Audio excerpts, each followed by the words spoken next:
Customs enforcement Islamabad ने खुफिया इत्तलात पर कार्रवाइयाँ करके 41 करोड़ रुपए की रोल्स रॉयस समेत नॉन कस्टम पेड गाड़ियाँ, हैवी बाइक्स और इलेक्ट्रॉनिक का सामान जब्त कर लिया।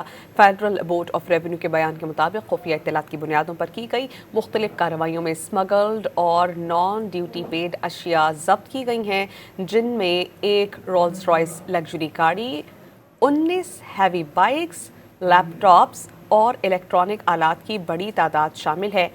फेडरल बोर्ड ऑफ रेवेन्यू का कहना है कि तमाम नॉन ड्यूटी पेड अशिया कस्टम्स कवानीन की खिलाफ वर्जी करते हुए मुल्क लाई गई थीं।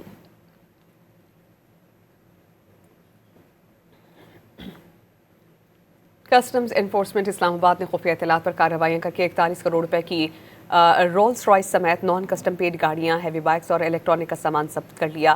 फेडरल बोर्ड ऑफ रेवेन्यू के बयान के मुताबिक खुफिया इत्तलात की बुनियादों पर की गई मुख्तलिफ कार्रवाइयों में स्मगल्ड और नॉन ड्यूटी पेड अशिया जब्त की गई हैं, जिनमें एक रोल्स रॉयस लग्जरी गाड़ी, 19 हैवी बाइक्स, लैपटॉप्स और इलेक्ट्रॉनिक आलात की बड़ी तादाद शामिल है।